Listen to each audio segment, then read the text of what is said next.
And good morning, good afternoon, good evening, everybody. Welcome to another episode of Wisdom Transmissions Live. Now, of course, I'll be doing announcements in the middle of the webcast today, but before I do, there's kind of a mini introduction announcements.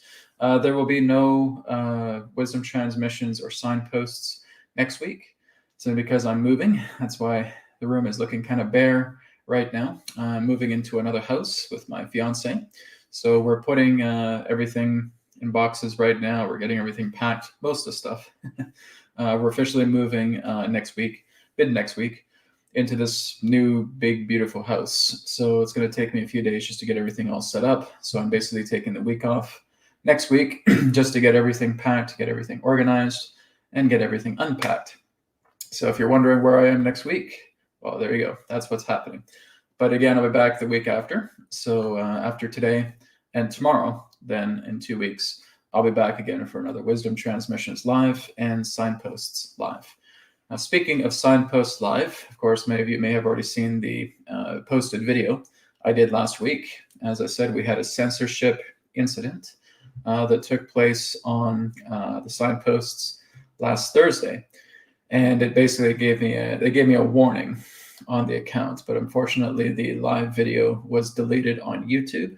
Okay, but the live video is still available on Rumble, and it's still available on Odyssey. Now, if you go down to the video description, you'll see the two links there. You can sign up to the Rumble channel, and you can sign up to the Odyssey channel. So Rumble and Odyssey, I'm going to be focusing a lot more on those two particular channels. Okay, I'm still going to be on YouTube here, of course, but I'm really going to be working on building up those two channels because those two channels, frankly, are a hell of a lot better than this one. The reason I'm not thinking too fondly of this one is because of the unbelievable censorship, right? The fact that we cannot get people to come on here and speak their minds and share what is on their mind that's important to them, and to feel that we have to bottle that up and censor that. YouTube, you should really be ashamed of yourself for acting the way that you are. And you're a very disgraceful company, and you suck. Simple as that. And the reason why I'm staying on here on YouTube is because of my subscribers, right? There's 70,000 subscribers on this channel. I'm very happy to do this for them, right? But if it wasn't for them, I'd be leaving YouTube. I'm really disgusted by how they behave. I'm disgusted by their censorship. I'm disgusted how they do not let people speak their minds. The freedom of speech is basically just spat upon, and I'm not impressed with it whatsoever, right? And I've been on this channel now since 2011. So this is a 13-year-old channel, and this is the very first time that anything like that has happened to me. And I felt that I could get away with quite a bit of stuff in the past. That's exactly why I brought Signposts back to YouTube, because for a while it was on Rumble. I thought, okay, well, maybe I can bring it back on YouTube because there were certain things that I was feeling I could get away with. And then we had that one particular question regarding the hokey pokey. And unfortunately, the video was basically just deleted like about an hour after it was posted, right? So it was very disgusting. It was very disgraceful. I'm not fond of YouTube at all. I do not like them, right? And I do not like this channel. Not so much this channel. I do not like the company that's hosting this channel. I love this channel and the people with it, but I do not like the platform that this channel is hosted upon. And that's why I'm going to be focusing a lot more of my efforts on Rumble and Odyssey. Okay, so I will be back every single Wednesday for Wisdom Transmissions Live here on YouTube. I'll still be posting some videos as well too, because I'm posting for you guys. I'm posting for the subscribers. But really, a lot of my efforts in building a brand new brand, that sounds good. But building this new brand is going to be focusing a lot on Rumble and Odyssey instead. And I love them because they're all about no censorship. They are uncensored, okay? And I want to keep signposts that way. So there will be no signposts here on YouTube tomorrow, okay? Signposts are going to go back to Rumble, and it's going to be posted on Odyssey within 24 hours after the live broadcast. So YouTube, screw you. I should say screw YouTube. There you go. But like I said, I'm here for you guys because you guys are subscribed, and that's why I'm still staying here on YouTube. But I am going to really build up my Rumble audience. So hopefully you guys can join me on Rumble. Okay. So like I said, the link is there. I know there's certain countries that have banned Rumble, so they're not able to access it. But hopefully you guys can access Odyssey. Okay, Odyssey again is more of a new platform, and they are also about non-censorship. Okay, so please check those out. It would really help out a lot. But I'm really going to be building on my Rumble channel, right? So a lot of all the videos from now on are going to be on Rumble as well. Okay, but it'll also be here too. All right, just except for signposts. So anyways, that's what's happening next week, and that's what's happening with the plan right now pertaining to the signposts just being on Rumble and Odyssey. Okay, so we're going to go ahead and bring Adronis in just to get started with the transmission today. And then after that, I'll be doing announcements, and then we'll be getting right into questions that you guys have in the posts. So I'm looking forward to seeing your questions today. Again, just make sure that your questions are semi-personal or general in nature, and I may have to speak in code because that's how stupid YouTube is. Okay, YouTube is very stupid, and they're ridiculous. Like I'm really disgusted. And I've seen channels just come and go. You know, of course, Janine's channel that was on here that was once doing so well. You know, they shut down your livelihood because they're so absolutely obsessed with being politically correct, and it's disgusting, right? Everything about YouTube right now is disgusting, and it really makes me sick, right? It sucks. It really does. So, like I said, you guys are the reason I'm still here. So, thank you for being the reason. Okay, so I'm going to go ahead now and bring Adronis in, and we're going to go ahead and get started with today's broadcast. I don't know what his topic will be. This is why I just said Adronis transmission today. I'm going to let him do a lot of the talking and see what comes in. Then comes the announcements. Then I will get to you guys with your questions. All right, here we go.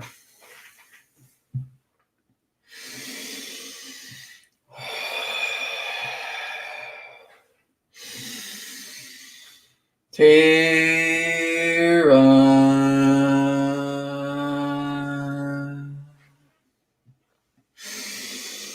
Soul Star.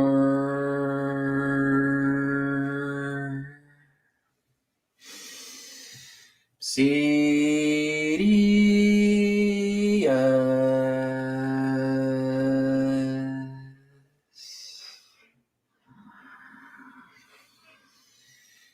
Adronis.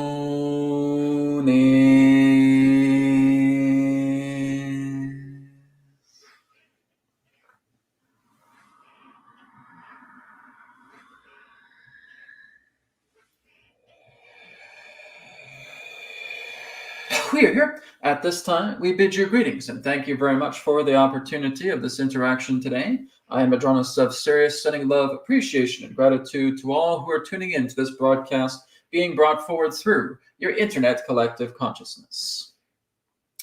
We are going to speak to you today about something very compelling from our perspective, from our point of view, because as we always say, everything that we share is simply that of our perspective, our point of view. For all knowledge, all information, all creation itself resides within your very hearts, beings, and souls. And that is very much the discussion of, Adronis, why are you doing what you're deciding to do for us? What's so special about your connection to humanity?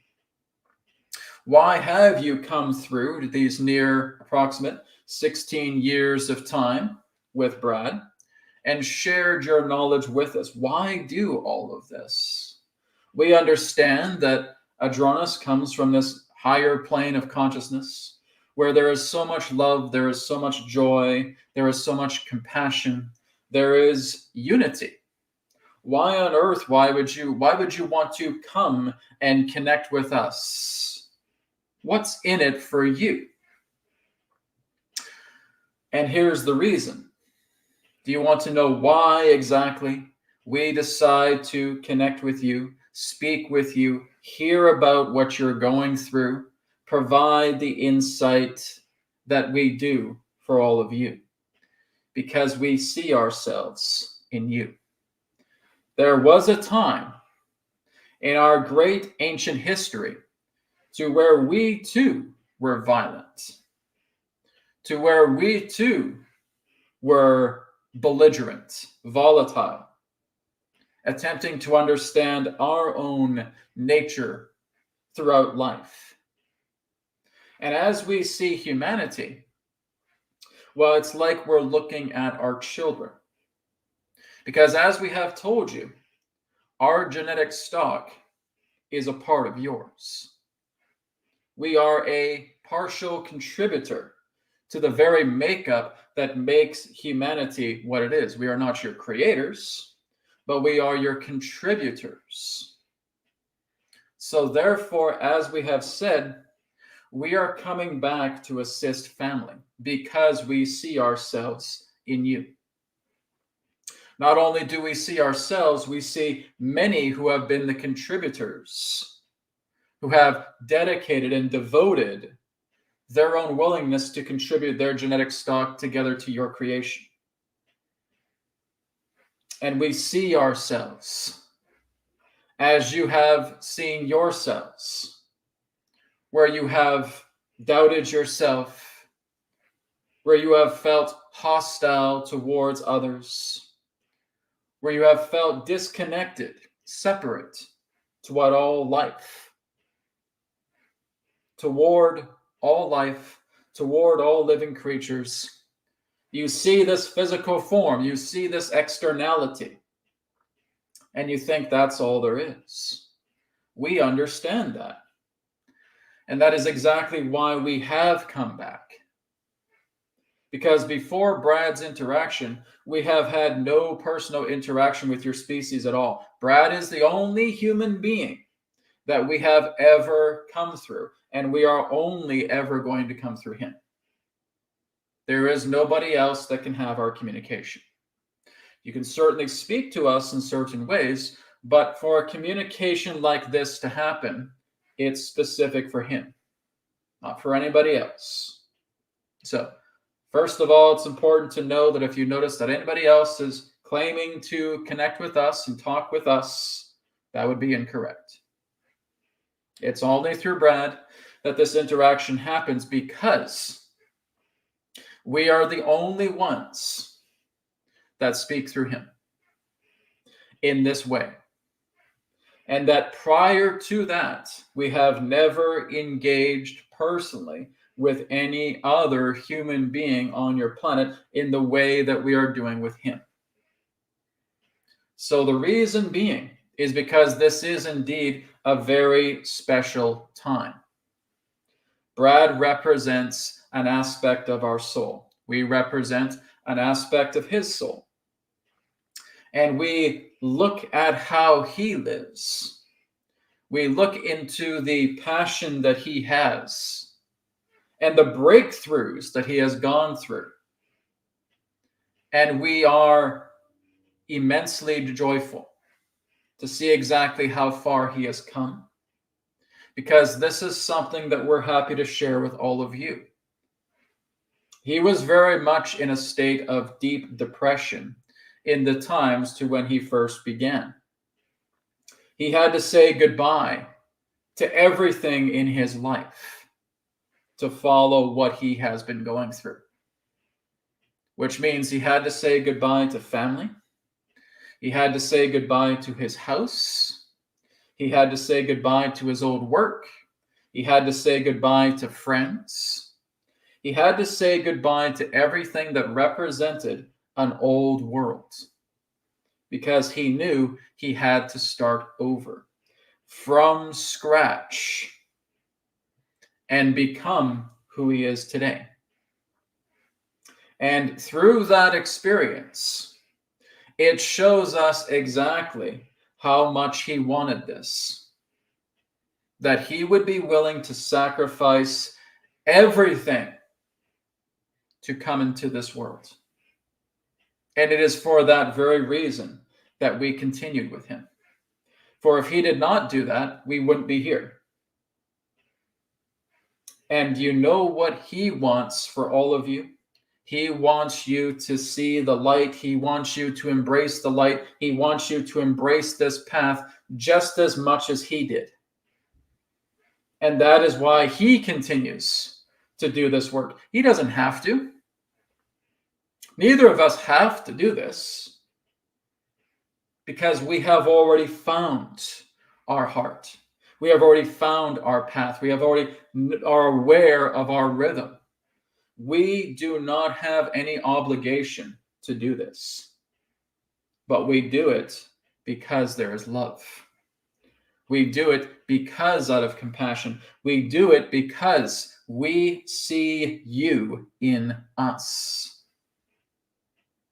And that through what we share, we wish to help you, to assist you, to work together with you so that you can discover the same joy within yourself. It's as close to you as your breath is. But of course, you look at a lot of the things that happen into the world, and externality blinds you from what the joy is that's directly in front of you. It's closer to you than your own face that you wear.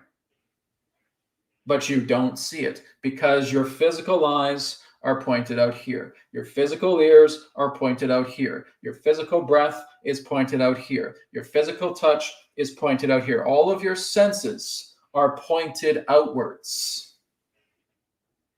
And there is very little of you that is actually pointing inwards. And this is where everything pertaining to harmony, to peace, to tranquility, to joy, to love, to God is. And all our intention is to show this to our family.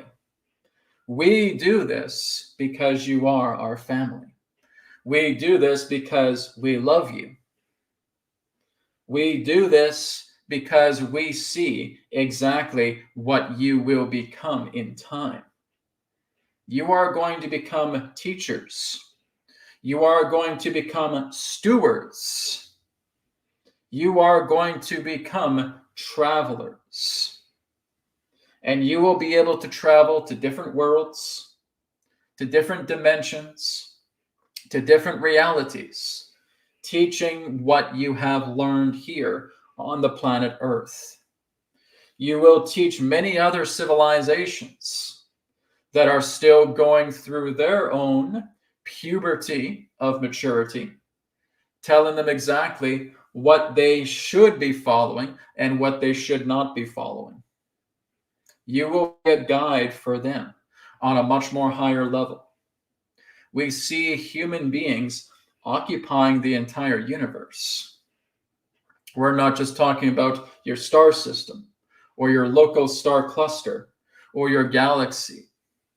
We're talking about human beings traveling throughout the entire universe, assigning tasks to themselves to make the universe even brighter, because that's how powerful each and every single one of you are. You do not know how powerful you are. And we really do not even have the words to try to tell you that. You have to see it for yourself. And this is the beginning time of seeing it. It was something that long ago, in ancient human history, humans were a lot more aware of their inner nature. They were far more aware of working together with their own intuitive sight, with their own intuitive perceptions, and they were able to bless the earth. Those are the human beings of the ancient times. And you're coming back again. But in order for you to fully come back, everything that represents this externality, this distraction, this shadowy ego needs to diminish so that there is much more of a connection to the earth. There is much more a connection to others. But most importantly, there is much more connection to your own heart, to your own mind, to your own soul. The body and the mind are given to you. Did you know that? They're given to you. It's not just something that you're acquiring. This is a gift. The gift of the mind, so that you can go in and create. The gift of the body, so that you can go in and experience life through this vessel. It's a gift. But unfortunately, many humans upon the planet don't know how to use it, because you have been manipulated in thinking that it's something else when it's not. You have been given something truly beautiful. It's a gift of the earth for you to even be in this body. It's a gift of the cosmos for you to be incarnated. It is a gift of the divine that you hold a mind.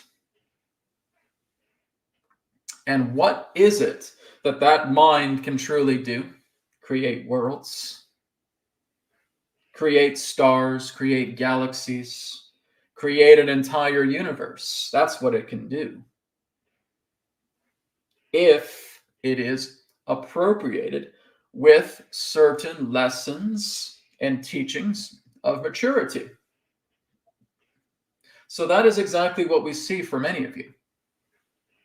That there will be those of you who are still struggling, who are still fighting, who are still very much at odds with your own self, of course.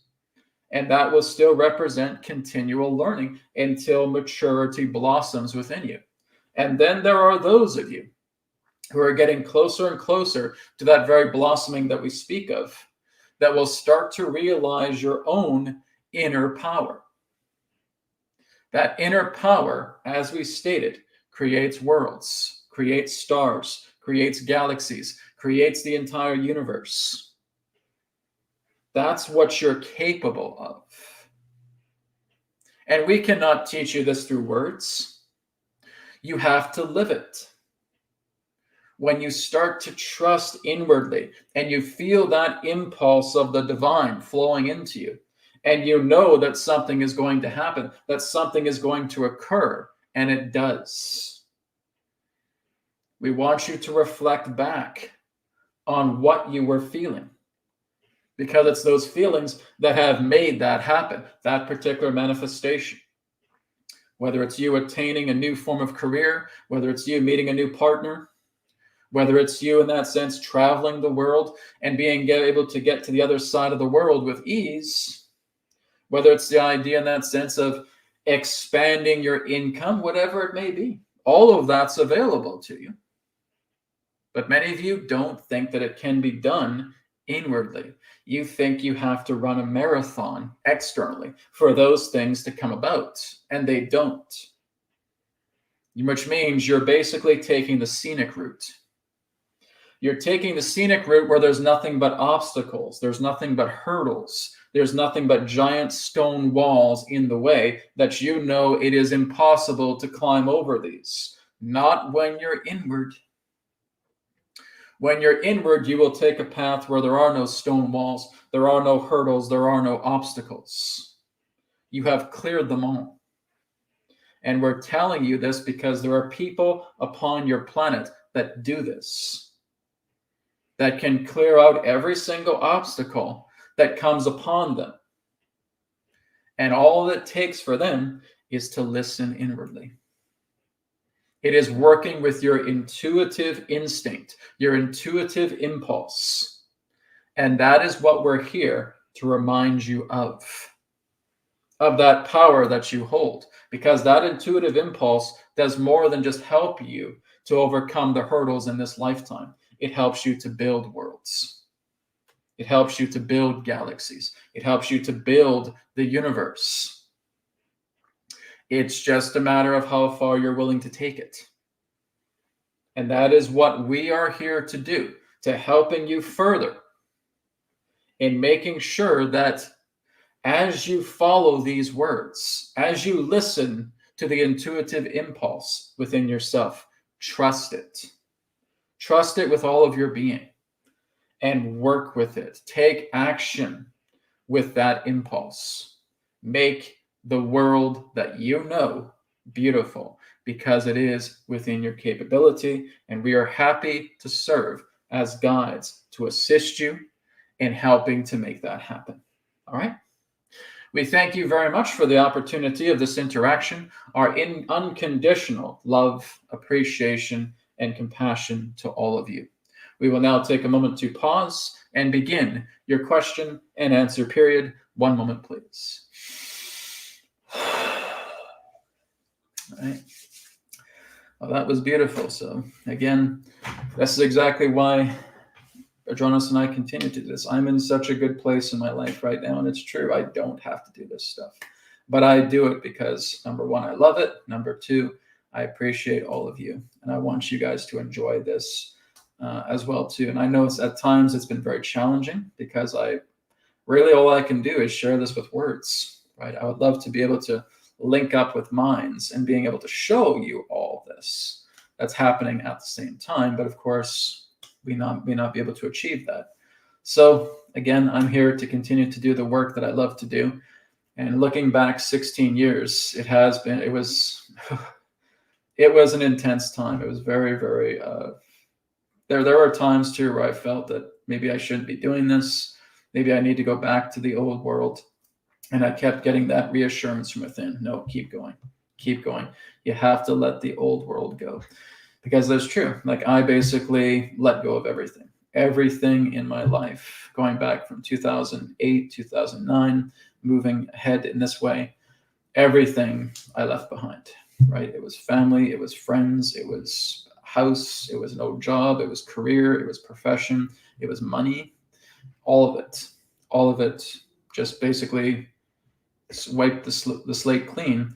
And I had to basically spend about 1.5 years in solitude, just trying to figure all of this out. Why am I here? What's this all about? Why is Adronis coming into this? And all of that, right? I had so many questions. I had thousands of questions. Fortunately, I had Adronis to basically mentor me through those early years because I was a wreck. I was very much a wreck. I had nobody to fall back on. I had no friends. I had no friends at all. The closest friends I had were the people that I knew online, right? But there was no physicality. There was no physical approach. I couldn't go to my old family for help. I couldn't go to my old friends for help. I was basically in a small 1-bedroom apartment, and the only company I really had was Adronis. That was it, right? And that was me letting an old version of myself die and a new version coming in. So I won't forget those years. And then as the years went by, it started to get easier. I started to gravitate towards new family, right? New family came together, and I still talk to some of those new family members right now. I consider you guys part of that new family at the same time. So it hasn't been easy by any means, but if I had to do it again, I would. I would do it all over again because there are no regrets in following such a path. That is the path that leads to the divine. Right? And I would do it again and again and again if I had to. So now you understand a little bit more of my backstory. So I'm looking forward to hearing your guys' questions here in the next little bit. We're just going to go ahead firstly and move on to some announcements. I see that we are getting some donation-based questions in. That's great. We're going to get to that shortly. So let's start off firstly here with some announcements. Here we go. Private one-to-one sessions have returned with Brad Johnson and Adronis, with appointment times from 30, 45, and 60 minutes online. Offline sessions including the 3 questions by email and distance healing are now available. Book your session now through our website, wisdomtransmissions.com. Radiate Regen Centers are expanding our reach around the world, and we want to give back through our new referral affiliate program. You can earn a large income referring your contacts who would be interested in purchasing Radiate Regen industrial strength technology for commercial business as well as private home use. Spread the word and generate a commission of $360 USD per successful referral. To begin earning today as a referral affiliate, visit radiateregen.com/referral. Get readings with Brianne and be astonished at the depth and accuracy she provides for you through her tarot readings. Brianne can create crystal grids for distance healing, plus offer Reiki and Kundalini attunements. She is also a certified Flying Star Feng Shui consultant. Visit Brianne's website and book your session today at readingswithbrianne.com. Source Energy enhanced products to repair and rejuvenate the body. From the power of light to crystals to bed kits, card decks, and more. View our free samples, tutorials, and testimonials on our website, etherx.co. Okay, so all of those links are in the video description as well too, pertaining to all of the announcements. And of course, we have Adronis on Patreon. So this Sunday, there will be another Patreon class. Patreon class will continue every Sunday, so that won't be affected by my move. So I'm going to be doing a class this Sunday, the Sunday after next, and so forth. So Adronis Patreon will still continue forward. So again, if you want to check out patreon.com/Adronis and be part of his classrooms just keep getting more amazing. Like we just had an amazing classroom last week where Adronis was very technically outlining the entire science of telepathy. It is unlike anything you've heard before, right? We've heard some channels talk about it, but Adronis goes into much more greater depth about telepathy, and it was amazing.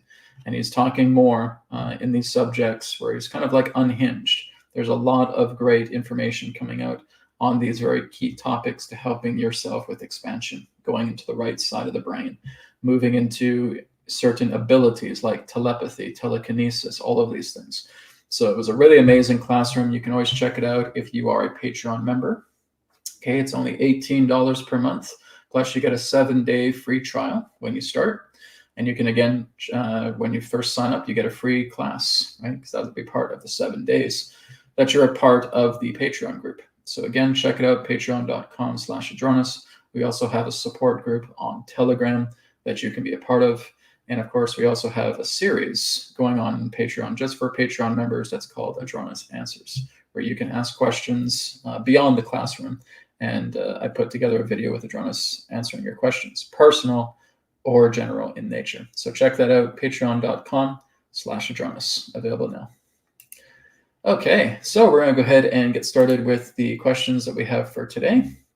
I have my tarot deck on standby, just in case we do want to do anything with the tarot. And we'll start off with the donation-based questions. So I'll start off here with EUM142.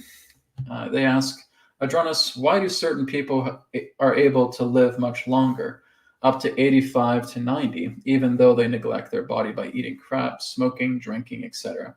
Yet majority still succumbs to bodily neglect much sooner. Okay, it's a very interesting question. So why don't we go ahead and take a look at that? I have actually met people in that sense who are smoking, who drink quite a bit, and they still live up to a long amount of time. So we'll certainly look into that now. So I'll bring Adronis in, and he can talk about that. Here we go.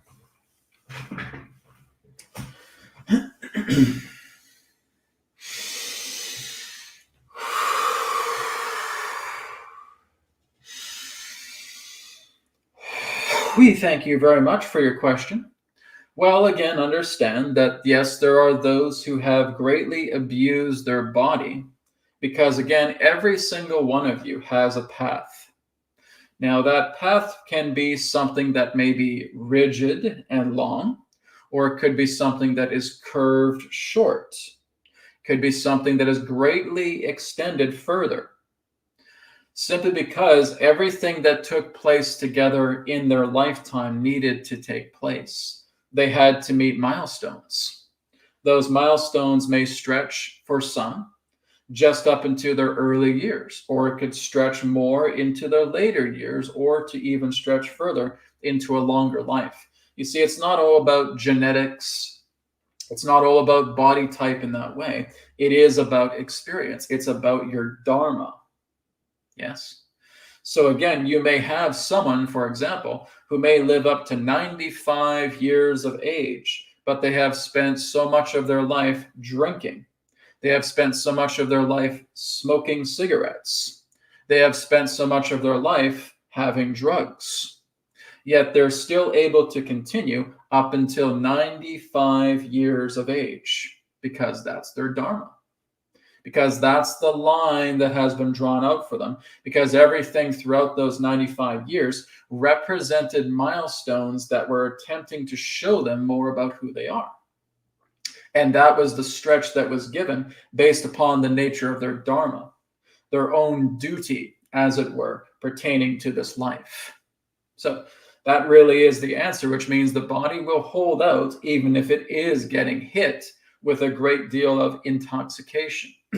The body will hold out even if it is getting drugged, even if it is getting contaminated, even if it is being filled with toxins. You see, again, it's not about the physical article that is giving you the idea of how short or how long you live. That actually doesn't even really matter. The body will naturally be resilient based upon the soul imprint of the one that is incarnated in that body, because that's their dharma, that's their duty. Their duty is to show themselves that they could go right up into the 80s or 90s, but therefore looking at how much pertaining to this toxicity they have placed within their body until it's too late, and then they leave the earth plane. And they reflect upon that life and saying that you had quite a bountiful life. You may have made a lot of money. You may have had a very strong connection to family and friends. You may have been an inspirational figure to many people, but you have drowned your sorrows in alcohol. You have tried to hide your pain with drugs. Did you not see that because you were given so many opportunities to see it? It's all part of your karma and your dharma. And we could give you thousands of different examples about how that's done. But to feel like it's just up to the physical, it's not. Nothing is up to the physical. The physical is the lowest branch relating to life that there is. Everything else comes from the subtle. Everything else comes from the spiritual. That's what commands your life. The physical doesn't. Which means you could have miracles after miracles after miracles where you are avoiding disaster. You have a drug addiction and something very close happens to ending your life, but you're able to overcome it. You think nothing of it and you continue to pursue. Well, that's a milestone. And there are certain souls upon the planet who may be given quite a few of those milestones as it is according to their karma and their dharma. Because again, it's about the subtle. It's about the spiritual. The physical is just a looking glass. The physical is just playing itself out like an actor on the stage. It is completely malleable because it is commanded by the subtle, by the spiritual planes. That's exactly why on this planet you'll have people doing as you describe that will live an incredibly long time. But it's not because they're more gifted than you or anything of that nature. It's what it takes for their own realizations to see exactly all of the opportunities of milestones that have come into their life that had not yet been grasped, because there is a tendency to grasp it. And that may lead to a very long physical life extension. So we hope we have answered your question sufficiently. Thank you very much. Okay. Thank you, Ian, for your question. And we have another donation-based question here from David. So David says, and thank you, David, for your question, there's a spiritual war against Christianity and Judaism. Why do the Draco want to wipe out Israel and Judaism? What do they expect would happen if it be wiped out? Will something drastic happen? One moment.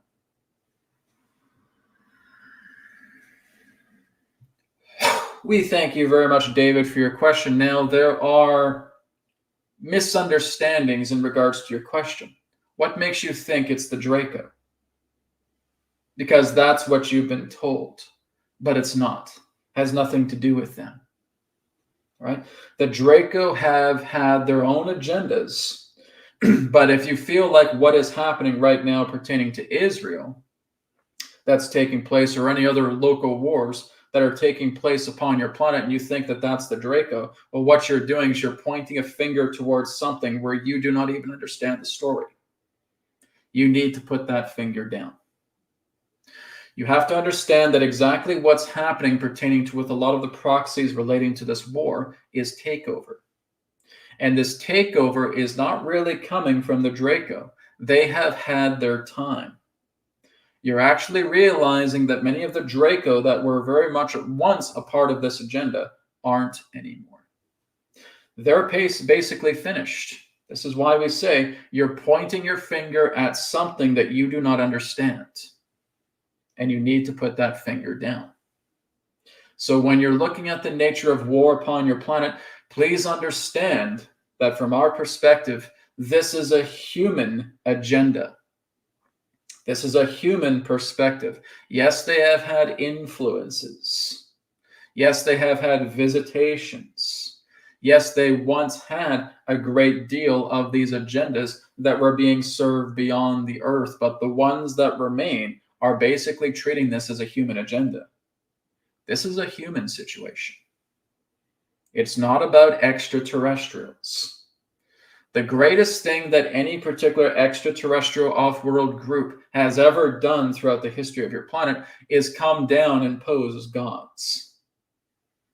And believing that they were the gods, and so therefore wars would be waged. Slavery would be created.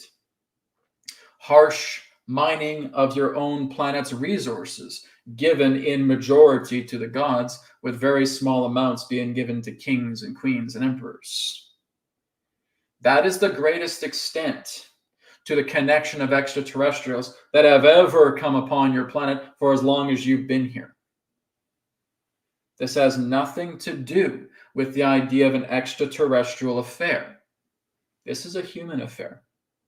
When you're understanding Israel, when you're understanding their situation with Iran, when you're looking at the Ukraine, you're looking at their situation with Russia, and any other particular example you want to give, this has come through human greed. Human greed is the catalyst to this war, regardless of the influences that they have had, which means they have taken the bait. They have held the ball and they want to run with it. This all comes down to human greed. When it comes down to those particular influences, a lot of those influences have been removed, a great deal of them. But the whole idea is that those who have had this particular type of influence cast upon them are still running forward and continuing on because of that very nature of greed. And that greed is going to be self-destructive, which means all of those who are continuing to wage war are going to destroy themselves. It is going to implode, and you will see it happen this year, next year, and the year after next. You are going to see all those who are attempting to wage war implode upon themselves because they are really going to see wars coming upon themselves. The fight that they want is going to come through their own exposures. It is going to lead to their own destruction. And that is exactly what you will see this year, next year, and the year after next. That's how it's going to happen. That's how it's going to take place, because that influential line is no longer there for them to find out exactly how they can progress further, utilizing their own greed. It is going to become an instrument of self-destruction. All right? We thank you for your question. Okay, thank you, David, for your question. We will go ahead now and move on into other questions on the chat. So I'm just going to start off at the top and just work my way down. So again, if you guys do have donation-based questions, you can feel free to put that up. Your question will be put in priority sequence. Okay, this one here is from MLK. MLK says, "Hi, Brad. How much control do we really have to protect ourselves from mRNA when Bill Gates injected it into our foods? Are we all going to be infected?" Okay. So you're not asking Adronis about this, so I will talk about this. And okay, we got to be careful, guys, because there's censorship. Okay, so please be careful about pokey questions. Okay. This one's okay, but like I said, we got to be careful. Okay? So I probably shouldn't even really put that kind of question up because of censorship, but let's take a look and see what the tarot has to say. Okay? So guys, if I don't take your question, please don't take it personally. Okay, we have to be careful because like I said, this channel could be shut down very quickly. So we need to be very, very careful about certain questions, and I know you guys want answers about certain things, but please try to be careful, right? If you can, maybe write certain things in code that may help us out a lot. When it's signpost tomorrow, the gloves are off, okay? When I come on signpost tomorrow, you guys can go completely into the uncensored. You can completely let yourself loose. But as we're still broadcasting on YouTube, tread lightly, okay? So anyways, we will look at that in regards to our foods, just the situation pertaining to our foods.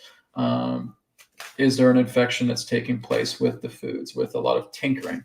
I would just call it tinkering, a lot of tinkering that's been going on with BG, right? Okay, let's take a look.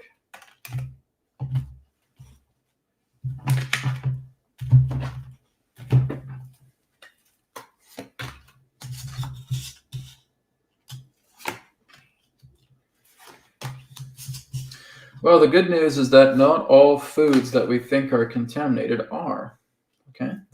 There is certain foods that you can take that are actually free from that particular type of tinkering if you know how to look. The whole idea is that you have to educate yourself, right?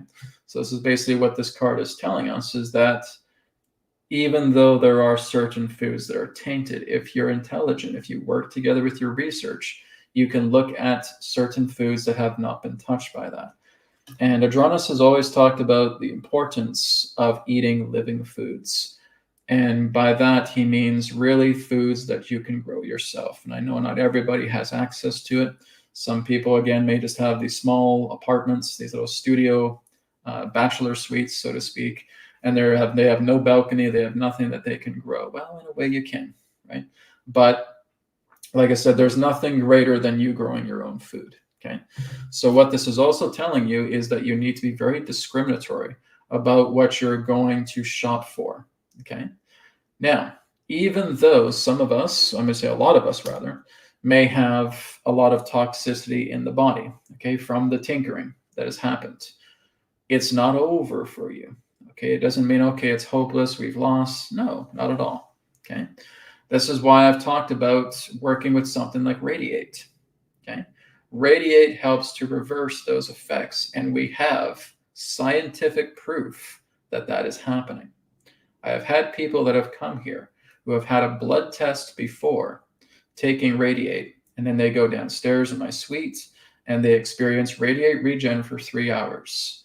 After those 3 hours of time, the people contacted me and they spoke with their doctor. And they told me, Brad, there has been massive changes in our blood work from Radiate. So we're getting this doctor to write up a lot of the specific details that have happened, that have occurred after we did Radiate. So they're still creating some very large documentation about what's been happening with their blood work. And all they've been saying is that it's extremely positive. It's breakthrough. It's amazing to see. But she has to kind of put it together scientifically, their doctor, right? So that's great. And that's just telling me that we're actually getting scientific proof, scientific backing of how powerful Radiate is, okay? I'm also going to be doing some personal case studies with Radiate, not only with blood work, but also seeing exactly how it affects your brainwave states, okay? Because I've also noticed that when I'm working with Radiate, I actually have Radiate on right next to me. If I can put my camera over here, see? So Radiate is working right next to me. And again, just going to be looking into brainwave states and to environmental states pertaining to Radiate as well. So it's not a game over because we have this tinkering around with certain food supplies because of twisted people. And I'll just call them twisted people, right? Twisted or dirty players, so to speak. So this is in that sense why this card is coming up, right? The next step is you need to look at certain foods that you have been eating that you know deep down inside this is not a good thing to eat and you need to leave it behind. And so what this card is also saying is, this is usually the obstacle card, but it's saying be very, very discriminatory, be very, very discerning about what you're deciding to put into your body. Okay. So we may go to farmers markets. We may have a community garden that we may be a part of. We may grow our own food. That's the best thing you could ever do. Okay. And the reason why that's so important is because we want living foods in our body. Living foods heal the damage caused by the tinkerers, okay, by the twisted ones that are doing this. Not only that, we can look into certain technology like radiate, okay, because that is helping to clean up your DNA. And I've seen it, right? I've seen people who have come to me, especially when doing the full body scans, because I'm scanning their DNA, I'm scanning their nutrition, I'm scanning the energetic integrity of their organs, and they're all turning themselves around tremendously. This is really good news. The heavy metals in their body are being evacuated because of radiate and because of etherics products, right? The radiation, the EMF and ELF in the radiation is going down significantly because they're working with etherics and they're working with radiate, right? It's exactly why I've dedicated so many years of study to finally put this into a platform like etherics and like radiate, because this is working. Okay, and you guys are going to see a lot more of the evidence of this as we continue to get down the scientific road and actually start testing radiate and say, okay, what is it actually doing? What's it doing with their DNA? So I can use my subtle instruments here and I can tune into a person who's been using radiate just for a couple of days, and I can see exactly the improvements. Let's see, your bone marrow is getting better. It's increased in percentage energetic wise. Your organs are getting much more improved. They've gone from about 60% now to about 90%. Your DNA is changing because there's no longer mutated methylation genetic problems within your DNA. It's being reversed. Okay? So this is telling you, MLK, that there are solutions on this planet. Not thinking that everything is hopeless, right? Thinking that are we all going to be infected? Is this going to take our lives? If you continue to indulge and do nothing, you're going to have a lot more difficulty. But if you are in the mindset of researching, if you're in the mindset of listening to that inner voice, right, connecting with your intuitive instinct and saying, no, don't touch that anymore.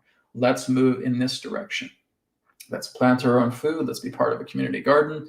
Let's go to farmers markets and let's get some fresh living foods. Let's mineralize ourselves a lot more, right? One of the sea salts that I can recommend that many of you take is what's known as Baja Gold Sea Salt, BAJA, Baja Gold Sea Salt. The reason I recommend that is because that is the top one on the market that has the most mineral concentration within its salt. Okay, and all you do is you just take a little pinch of salt, put it on your tongue, take a cup of water, a cup of fresh filtered water, and drink it down. And do that about 3 to 4 times per day.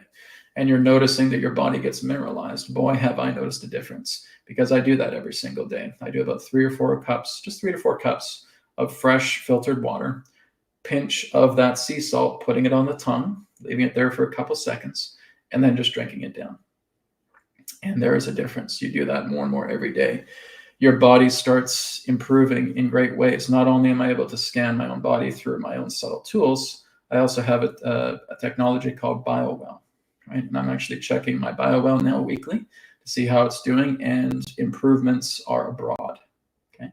So the reason I'm telling you this, MLK, is because it's not all doom and gloom. Okay. They have certainly screwed up a lot of food on our planet. They have certainly injected a lot of things into it. Like I said, even a lot of the seedless fruits that we get in grocery stores, it's a good idea not to take those. You want fruits that are seeded. You want vegetables that are seeded. Okay. You don't want seedless fruit, because that is just another type of GMO.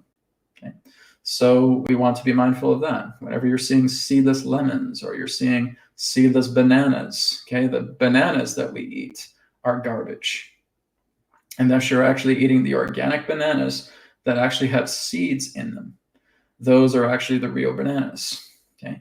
So you don't want these impotently created foods that are seedless, right? Seedless watermelon, seedless lemon, seedless banana, so forth.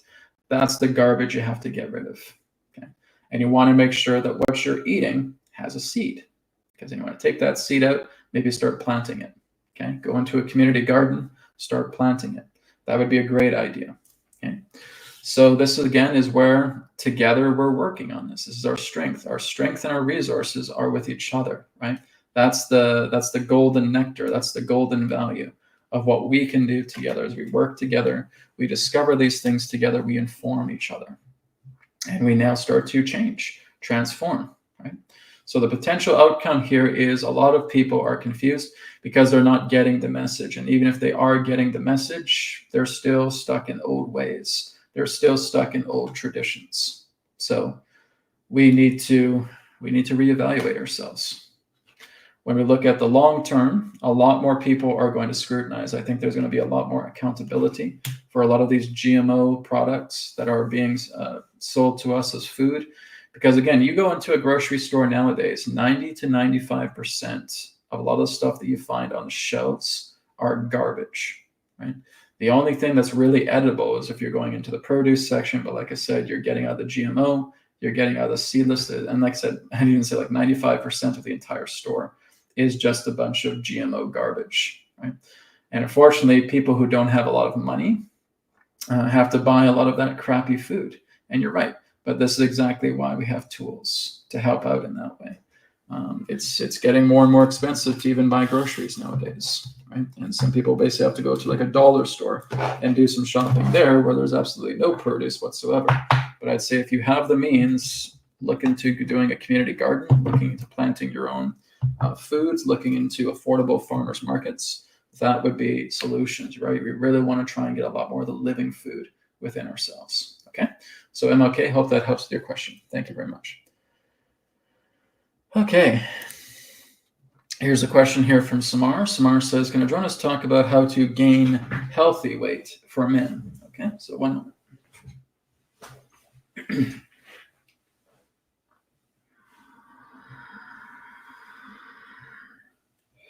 We thank you very much, Samar, for your question. Well, if you're having a hard time gaining, shall we say, a healthy amount of weight, it's because you're malnourished. It's because you're toxic. That's the idea. So firstly, what you want to do is you want to flush yourself out. You may want to work with the idea of a sea salt cleanse. You may want to work yourself together with drinking some aloe vera, drinking some slippery elm bark, rebuilding the lining within your intestines, cleaning out your stomach, cleaning out your kidneys, looking into lemon cleanses, helping to flush out the kidneys, helping to flush out the spleen, helping to flush out the endocrine system. Firstly, you want to clean a lot of the toxins that are creating malabsorption within your body to have them flushed out. And then starting to eat wholly, nutritious food that is going to help you with nourishment. Again, that includes the nature of minerals, vitamins, nutrients, living foods. That's the idea. It's because you're not eating healthy. So there are what's commonly referred to in your Ayurvedic traditions as the 3 body types. You have Vata, you have Pitta, and you have Kapha. Now, the challenging one pertaining to attempting to gain weight will often come through the Vata body type. Because again, they have a lot of dryness, a lot of air, a lot of wind, a lot of digestive issues because they're not keeping their digestive fire alive. And that is exactly why they have challenges in trying to gain weight. They lose weight quite easily because they are malnourished. They are receiving malabsorption. They're eating a bunch of food that is not good for them, that is not appropriate for their body type. Now, again, you can mix and match many of these different variables relating to the 3 gunas, the 3 body types together, because everyone will have a different ratio. But that is an important part. If you're noticing that you want to gain weight, but perhaps you're losing a lot more weight than what you're gaining, that would indicate Vata digestion, which means you keep putting out your flame relating to digestion. Your digestion is in disarray. You're getting malabsorption. You're getting a lack of nutrition that your body requires. So the first thing is to clean out the system. Second thing is making sure that you're eating appropriately for your guna, for your body type, and ensuring that the digestive fire is staying intact. And that what you're consuming, again, is nutritional and absorbed properly into the body so that weight can start being put on gradually. All right. So be aware of your body type. Be aware of what you're doing. Be aware of what you have put into the body. Flush it out as we have suggested. And then starting again, you're cleaning the slate. and you're putting in the absorption of food. And this is not just for men, this is for men and for women. All right. But for men, in that sense, you may want to have a much more larger intake, again, of nutritious foods that is complementary to your digestive system, so that you're building up muscle, so that you're building up the frame of your body in a harmonious way that's not leading to malabsorption or lack of nutrition. All right? We thank you for your question. Okay. Thank you, Samar, for your question. Okay. This one here is from Kamal. Kamal says, how to get rid of clots in the brain, oxygenation, okay, pranayama. That's one of the best things that you can do for that. You can also look into working with binaural beats, okay? There are certain binaural beats that are very good that help to increase the circulation within the brain, okay? So if we're noticing that clots are happening in the brain, if those clots are happening, then that's telling me that there is a severe lack of oxygenation coming into the brain. We may also want to look into the nature of brain breathing, right? I'm not talking about breathing outside the head, but what you're doing is you're actually filling the brain itself with that prana within your oxygen, okay? So one particular example is just breathing in very slowly for a count of 6. 1, 2, 3, 4, 5, 6, and hold. As you're holding your breath, feel all of that oxygen that you have breathed in surrounding the entire brain. Hold it for as long as you can, right? So if it's 7, 8, 9, 10, and then letting it out. 1, 2, 3, 4, 5, 6. Okay, so we're just doing even breath here, 6 in and 6 out. But the key is that you're holding that oxygen into the brain. You're holding the breath as much as you can, as long as you can, that you're able to bear. Okay, and then we slowly let it out. So what you're doing is you're oxygenating the brain. And you're also working together with visualization, feeling that every molecule within the brain is being filled with that very oxygen, okay? And that's something that can help itself out. We also may want to eat a lot more foods that are nutritious for the brain. We may also want to look into herbal tonics, to plant tonics, okay? So we may look into sage, into rosemary. We may want to look into, again, different forms of tonics, tinctures, that are beneficial for brain growth, that are also very beneficial for brain circulation, okay? But one of the best things to help with clearing out minor clots within the brain is brain breathing, and doing that fully as often as you can, frequently each day. And that can certainly help, okay? Again, I'm not giving you guys doctor's advice here. I'm giving you guys advice from an energy healer, okay? If it's something more serious, you need to go talk to a doctor. You need to go get things looked at. Maybe take a look at their suggestions. Maybe talk to a naturopath. Okay, talk to whoever your health practitioner is, and maybe they can give more detailed scans about what's going on. But for a common practice, working together with the brain breath, as I just described. Okay, and that's just coming from an energy healer's perspective. All right. Thank you, Kamal, for your question. Okay. So this one here is from Caroline. Caroline says, "Hi, Brad. Can you please ask Adronis how can we better our intuitions regarding situations, conflicts, how to resolve?" Okay, one moment.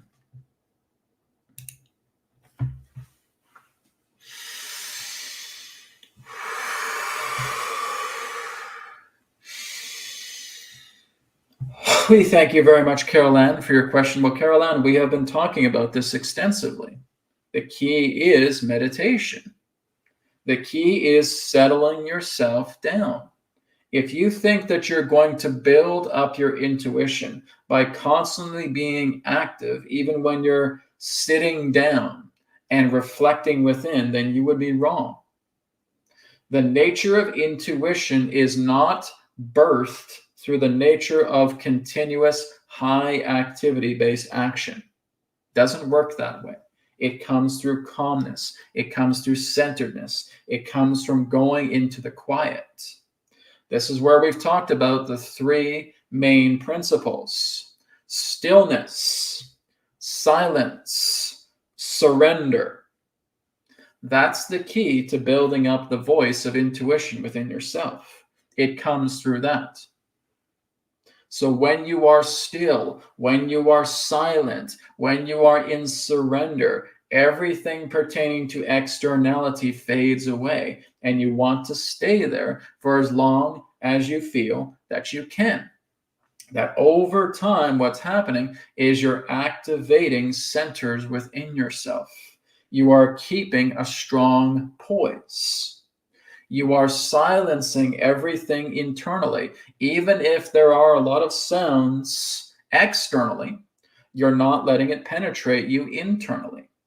Some may simply just follow the breath. Some may internally chant Om. Some again may hold mudras, and that's fine. But the key here is to be completely and totally still. Keep the body still, not trying to fidget, not trying to jolt, not feeling that you're uncomfortable and you're spending so much time thinking about how you're uncomfortable rather than attempting to get yourself relaxed. Relaxation is key. If you don't want to sit on the floor, sit in a chair. Sit in a comfortable chair. Have some padding. Have a cushion. Just get yourself comfortable, but work to keep the spine nice and straight. Follow your breath as you breathe in and as you breathe out. Just be aware of the breath. Surrender to anything about you trying to attach to thoughts that you deem of great importance. Let the thoughts stay idle. We're not saying that you need to be completely blank, but rather we would say that when you are able to keep thoughts idle, that is the same as keeping them still. You may be aware of a thought that comes by. You need to pay the bills. You need to pick up the kids at 3. You need to look at this report that's done, etc. But you're not attaching to any of it. You're staying in the center, which means those thoughts simply remain idle. It needs for you to grab it, for that thought itself now represents an identification energy. You let it go. You surrender. You surrender. You surrender. You surrender. And you keep the thoughts idle. We're not telling you to have a complete and total blank mind where nothing is there. We're telling you to keep the thoughts idle because your attention is at the center and you're surrendering to any attempts of you trying to grab a hold of those thoughts and try to apply them as identity. That's the problem. So as that starts to subside and you're still and your spine is nice and straight, you're following your breath and you may be internally chanting Om within yourself, you are now noticing that as you stay within that posture, within that state of being for a considerable amount of time, everything within you begins to silently awaken. So that when you leave that state of being and you go about your day, you're now noticing that your intuition is getting stronger and stronger. It's no more different than going to the gym, doing a very intense workout, not expecting to see the fruits of that workout as soon as you're done, but noticing that over time, your body starts to change shape. Your body starts to move much more into a appearance of wellness, of healthiness, of toned muscles, strengthened muscles, strengthened form. That happens over time, more when you're at rest, you see? And it's very similar to this, that as you start centering yourself, as you start working with those 3 principles, stillness, silence, surrender, and as you stay in that poise for a considerable amount of time, then you leave, then you go and you do your day-to-day tasks, you're noticing your intuition is skyrocketing because it is silent activation that is taking place from within you. That's how you increase your intuition, which means everything within yourself starts to collect, concentrate, absorb, and expand and grow and broaden itself through you because you've learned to stay silent, still, and in surrender. And the more that you can do that, the more that you will see the fruits of your intuitive impulse grow. What we are telling you is nothing new. This is exactly what your masters, what your clerics, what your sages, what your yogis have been telling all of you for thousands of years. Keep the mind quiet. Keep the mind idle. Keep your spine straight. Follow your breath. Internally chant Om. Use a mudra if you wish. And surrender to the idea of you grabbing a hold of thoughts. Keep the being centered. And stay there as often as you can, and intuition will grow. You will feel it when you do it. And that is the fruitfulness of the intuition expanding further. All right? We thank you for your question. Okay.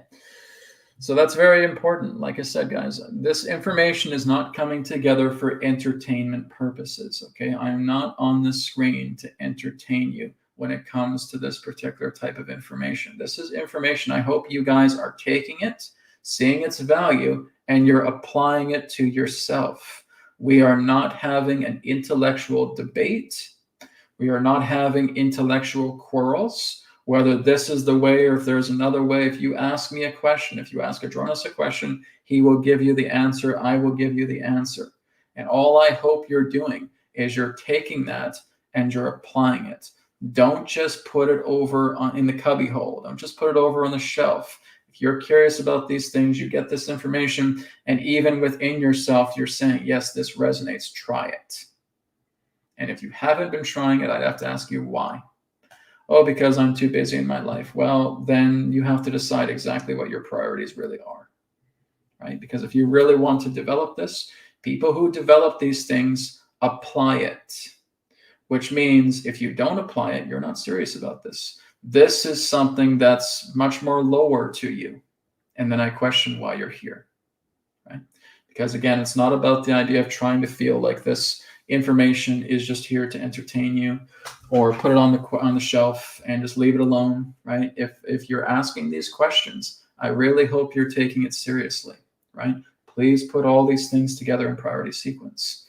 And if you know that this is priority and that this is important, please apply it. Because I have some of you that keep coming back asking me similar questions when great information was shared, but it's not being utilized.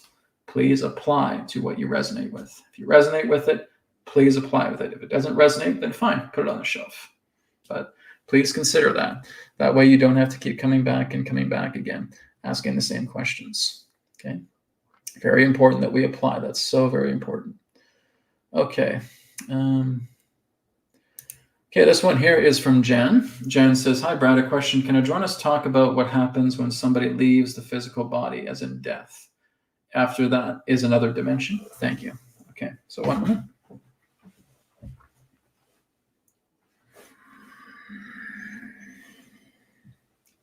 We thank you very much for your question. So, looking at it in this way, that when one is upon their deathbed, the last thought in their mind is what they will become. That's what you need to know. The last thought that you think when you take your last breath is that to which you will become. Right? So if I basically feel, for example, that the last thought I have, I regret everything in this life, and that's how you leave the body, then you're going to come back again and live in a world completely filled with more regret. Whereas I say, I am thankful for everything I am, I'm now going up to heaven. There you go. So again, everything that represents your very last thought when you take your very last breath is the direction of where you are going to go as a soul. And this is why we say it is very important that you are working upon yourself in this lifetime, because you can easily sabotage yourself with a thought where, again, you stay in misery. Are you having to stay in misery? No, but it's what you've decided for yourself. You've decided to live in a world of misery, but at any particular time, you can clear it away because it is just a thought. But many of you will hold such importance to that claim. Life is miserable. And therefore, you will now start to bring forward another birthing where life becomes miserable. That's how it works. Who's going to contradict that thought for you? Nobody. Because as we stated, you're the only one that applies these thoughts to make them into reality. There's nobody else here that's going to come in and think for you. There's nobody else that's going to come in and feel for you. When it comes to your own beingness, you're the only one here. So that is the idea of you being very aware of how you're thinking, because so many of you sabotage yourselves. And when you take your last breath and it's nothing but, as you would say, negatively oriented, then you're going to be rebirthed again based upon that negative orientation, because that's the final thought. That's the finale. Some of you may simply leave with just a clear mind. And as you are just within a clear mind, therefore you come upon a clear space. And through that clear space, what you decide is up to you. But you see, again, it's not so much about saying, well, what's going to happen to me when you die? And we would say that's up to what you think that you are. There's your answer. What you believe yourself to be at the last moment of life is what you are becoming, is what you have realized, is what you're deciding to see yourself as. Be it something that is expansive and beautiful, returning home to God, in which you become one with God and you leave the cycle of rebirth, or again, you continue to spin the wheel. Because I did not feel good with how my family was to me. I did not feel good with the career that I had. I did not feel good because I didn't make enough money. I did not feel good because I didn't have any children in this life. Well, these are the things that keep you on the wheel. Because then you will go back and you will experience that again because you've deemed it so.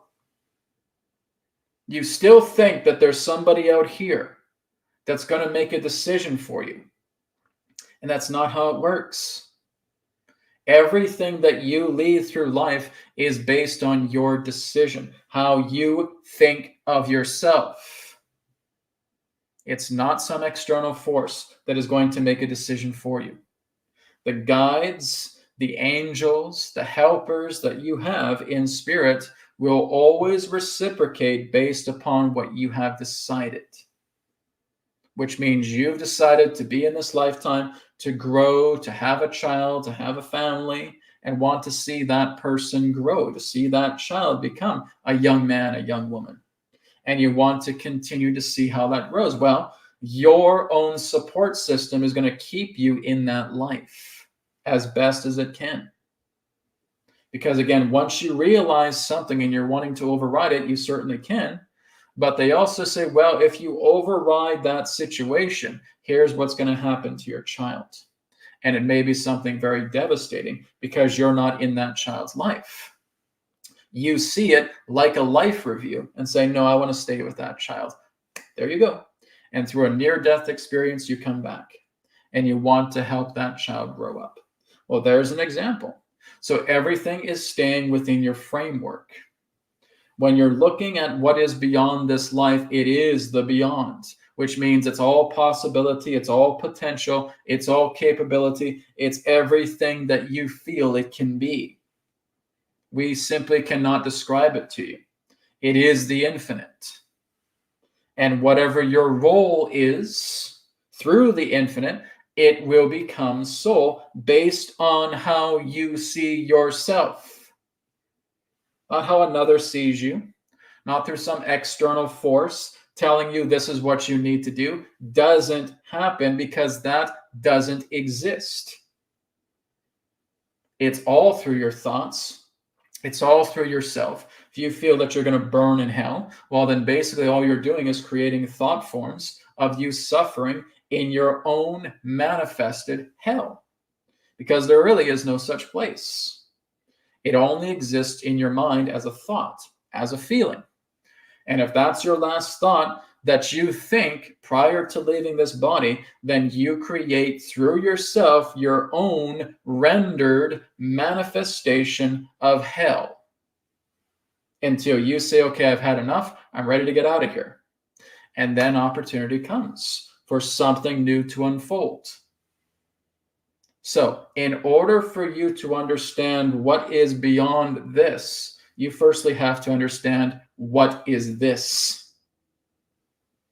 You think that this life is not important, and you would be wrong. You think that this life can just be discarded, and you would be wrong. Because it is a teaching tool. It is a platform to helping you understand yourself in the greatest scrutiny of depth that you can imagine. That's what physical life gives to you. It gives you a microscope to helping you understand yourself by living in a form and by conducting yourself in a form. And by knowing that even though you're in a form, you're still bringing the divine into yourself. And that is remarkable. That is true beauty.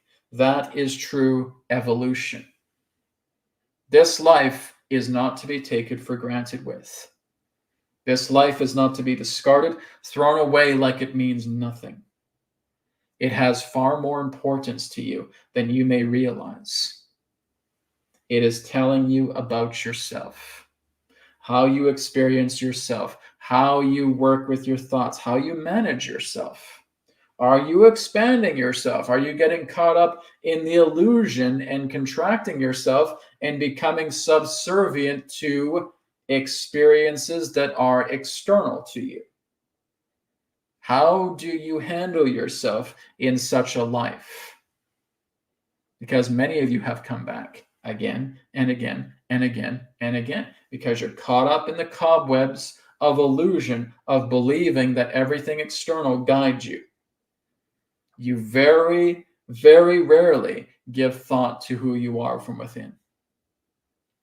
And the key is very similar to what Jesus has said, is that when you are in peril, when you are having these hardships, take no thought. I'm feeling out of sorts here. Take no thought. He's not telling that person to calm down. He's not telling that person not to worry. He's telling that person, take no thought. Be clear. When you are clear, when you are centered, you are in the abode of God. So when you leave this life and your mind is clear, the infinite awaits you. All right? We thank you for your question. Okay. That's a very important point, my friends. Okay. So again, that's a precious jewel that Adronis has shared. I'd say please reflect on it. Okay, we're almost out of time, so I think we're going to take one more question here. I'm just going to see if there's any more questions in the any more donation-based questions, which I don't know if they are. Let me see. Nope. I think we're good with that.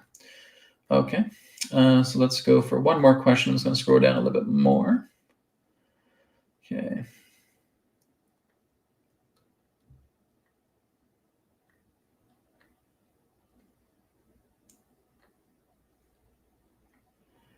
Okay.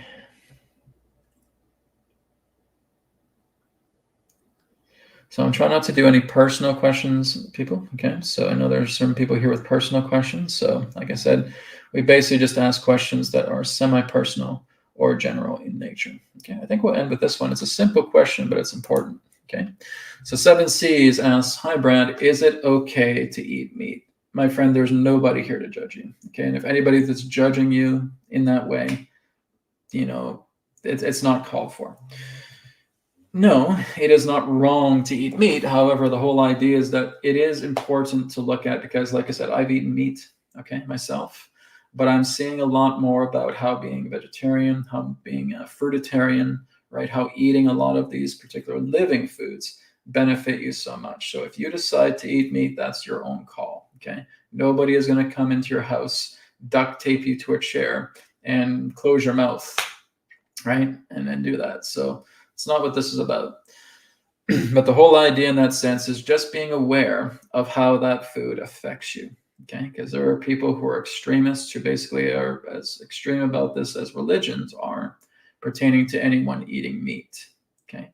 And like I said, that's their own issues. Do not feel that one who is insecure about what you eat, that you have to take that into consideration. Okay. That's their own insecurities. That's their own inadequacies together. And that's not helping people to learn. That's not helping people to get better. Okay. There are people who rather demonstrate who they are by showing what they eat and seeing what they have become. That is the greatest example, right? They're not objecting to you eating meat. They're not objecting to you eating processed foods. They're not objecting to you eating anything that is within your palate. But what they do is they show up and you see exactly how healthy, how radiant they look. And they just say, oh, well, this is what I put into my body, right? Oh, well, that sounds very interesting because I would love to look like that. Well, sure, I can show you exactly what I eat, right? So grab a pen and paper and write this stuff down. Fantastic. I will do that. You see, that's the greatest lesson. That's what's helping people together, is when you become the living example of what you are, rather than being a dictator and trashing a person because they eat meat. And that's an immaturity. No offense, but that's an extremist immaturity, and you might as well be a hardcore fundamentalist religious zealot. Okay? The whole idea here is to show people who you are, is to show people what you have done, right? And then you see this person who just looks beautiful. They look radiant. Their skin is so vibrant and smooth and soft. There's just this beautiful smile upon them. And you look at yourself and you realize, oh, I don't have that. I would love to be able to do that. I'm going to talk to this person and just see exactly what they do, right? Because they will even go beyond food. They will say, well, I do a lot of meditation. I do what I call just the smile meditation. I'm just smiling while I'm meditating, and I can feel the effects of it. And maybe that's something you want to try. So it's not just the idea of eating meat. It's not just the idea of eating a particular diet. It's how you live, right? It is your living style, right? That's why we call it a lifestyle. It's exactly how you live. This is, okay, what I put in my body. Here it is. How I exercise. Okay, here it is.